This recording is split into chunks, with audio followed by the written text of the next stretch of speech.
This episode is brought to you by LifeLock. The holidays mean more travel, more shopping, more time online, and more personal info in places that could expose you to identity theft. That's why LifeLock monitors millions of data points every second. If your identity is stolen, their US-based restoration specialist will fix it, guaranteed or your money back.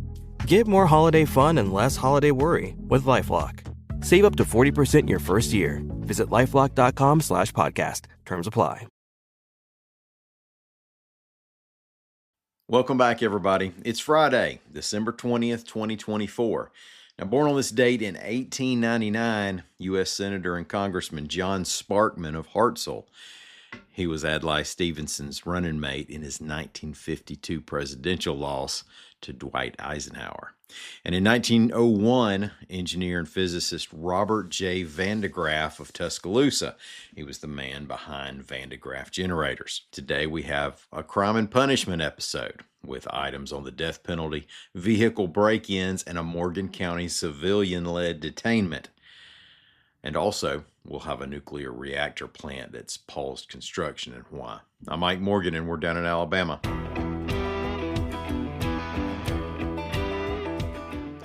Alabama led the nation in executions this year, topping Texas by 1, reports AL.com's Savannah Harinkyu. The nonprofit Death Penalty Information Center confirmed the stats in its annual year-end report. 9 states executed 25 inmates in 2024. Alabama, using the new nitrogen hypoxia execution method, put 6 people to death. Texas followed with 5.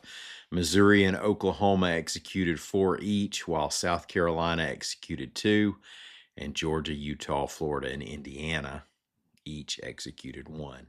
On the front end of the death row pipeline, Alabama sentenced 4 people to death this year. Nationally, 26 people were placed on death row. Using nitrogen gas did create some controversy, particularly after the first use ever of the method against convicted killer Kenneth Smith. Smith, who chose nitrogen over lethal injection, thrashed on the gurney for several minutes before dying.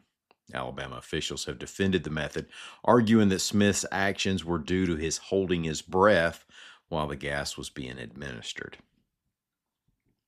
Well, now here's our periodic reminder to lock up your guns and keep them inaccessible to folks who don't need to be touching them. Obviously, accidental shootings are the worst consequence of not having your guns adequately stored, but you don't want to lose a firearm either. And there are bad guys who make at least part of their living stealing guns out of trucks. Here's an alleged example. Homewood police chased and arrested 2 men who were suspected of 18 vehicle burglaries overnight in Moody, reports AL.com's Carol Robinson. Officers say their vehicle contained 10 guns, 3 that already had been confirmed as stolen, as well as drugs. Both the men already had outstanding warrants from the U.S. Marshals and Mississippi law enforcement agencies. Well, there's a stereotype about tough rural Southern law enforcement. In Lacey Spring on Thursday night, civilians apparently showed that they're not exactly shrinking violets. AL.com's Howard Koplowitz reports that according to the Morgan County Sheriff's Office, civilians stopped a vehicle that was leaving the scene of several traffic wrecks. Then, when one of the vehicle's occupants tried to fight, hogtied him and held him at gunpoint until the deputies arrived. The other occupant of the vehicle escaped on foot. Authorities were searching for him. A nuclear reactor project has been paused, and the city of Gadsden is assuring its citizens that the $232 million project and associated jobs are still coming, reports AL.com's William Thornton. City officials and Ultra Safe Nuclear Corporation have said the plant's operations wouldn't involve radioactive material. The plan is for UltraSafe to produce non-radiological modules that will be taken to construction sites before radioactive material is added to the reactors.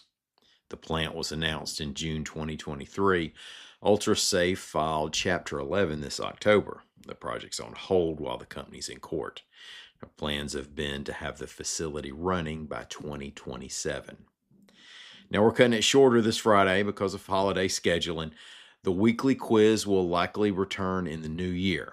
Again, if you'd like to come on the podcast and take the quiz, send me an email at imorgan@al.com with the word quiz in the subject line, and we'll try to get you on the schedule. Thanks to everybody for listening to us. Have a great weekend, and we'll see you back here bright and early Monday morning. In the meantime, come by anytime you want to and see what we're working on the internet at al.com.